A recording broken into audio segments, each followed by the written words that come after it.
Aujourd'hui, l'atelier sur la dysphagie vous informera sur l'étouffement alimentaire ainsi que sur la pneumonie d'aspiration. Les renseignements de cette capsule vous seront utiles afin de minimiser les facteurs de risque. Le premier terme discuté sera la dysphagie. Ce concept est rattaché à la déglutition, qui est l'action d'avaler sa salive, des aliments ou du liquide.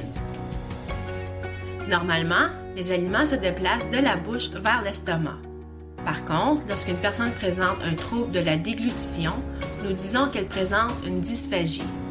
Ce trouble peut être léger, modéré ou sévère selon le degré de l'atteinte. Lorsque l'on parle de fausse route ou de fausse déglutition, c'est que la personne avale de travers.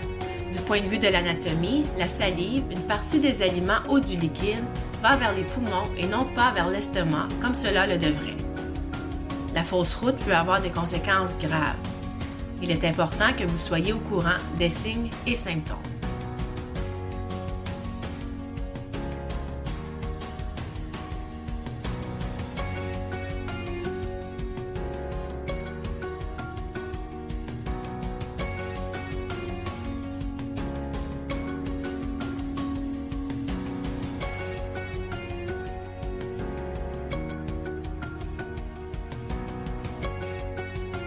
Il est important de consulter des professionnels de la santé compétents lorsque vous soupçonnez qu'un adulte présente un problème de dysphagie. Une évaluation personnalisée est essentielle afin de bien cerner les difficultés de la personne et donner des stratégies, techniques et conseils les plus pertinents pour l'état actuel. Vous pouvez toujours consulter une infirmière du socio-médical, un médecin de famille, un orthophoniste de l'agence dont vous devez faire la demande au socio-médical.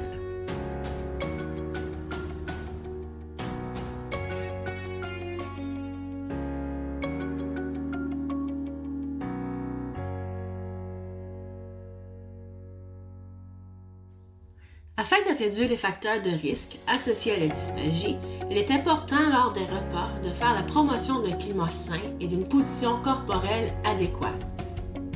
Par exemple, créer un climat favorable à l'alimentation.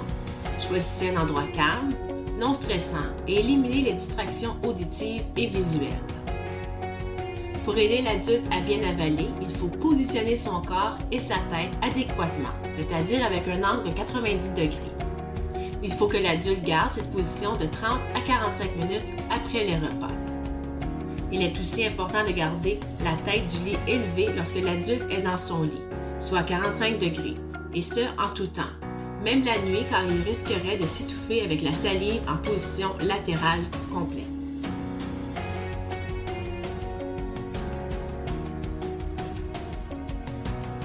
Chez un patient dysphagique, l'approche nutritionnelle sera personnalisée pour chaque individu. Ceci dit, il est donc très important de consulter un professionnel de la santé pour établir le menu et les restrictions. Comme par exemple l'adaptation de la texture des aliments, l'adaptation de la consistance des liquides et le matériel disponible pour faciliter l'alimentation. Il existe différentes adaptations de solides afin de permettre à la personne de s'alimenter le plus longtemps possible, afin de lui permettre d'améliorer le confort, de garder cette source de plaisir et d'éviter les complications non nécessaires.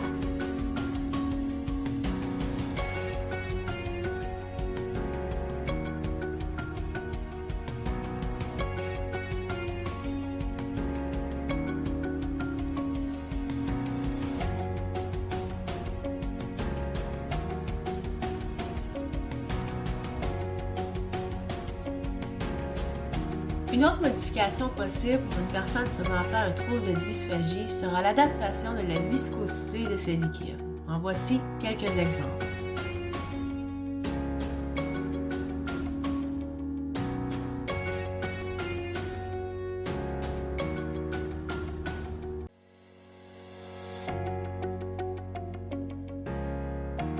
Afin d'épaissir à la consistance désirée, il existe de la poudre épaississante pour la préparation d'aliments et boissons à texture modifiée. Notez qu'il existe aussi un assortiment de boissons épaissies, prêtes à servir, comme du lait, du jus et de l'eau. Si votre adulte présente une dysphagie, voici quelques informations importantes et pertinentes au sujet des consistances et des liquides. Premièrement, sachez que certains médicaments peuvent être prescrits sous forme de liquide.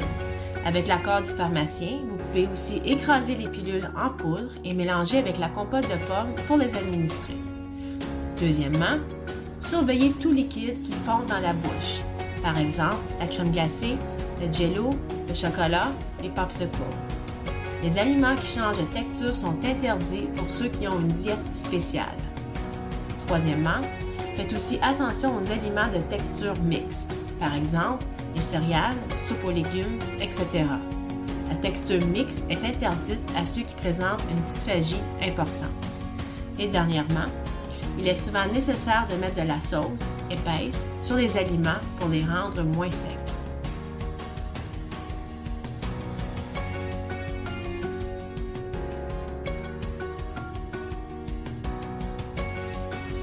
L'étouffement alimentaire, c'est lorsqu'il y a une dysphagie.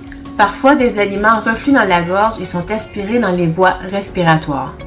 Ceci provoque de la toux et une sensation d'étouffement. Lorsque les voies respiratoires supérieures sont obstruées, partiellement ou complètement, par un objet quelconque, l'air ne peut se rendre aux poumons et le patient peut rapidement perdre conscience. Une telle situation peut alors entraîner un arrêt cardio-respiratoire ou même la mort, à moins que les premiers soins ne soient administrés sur le champ.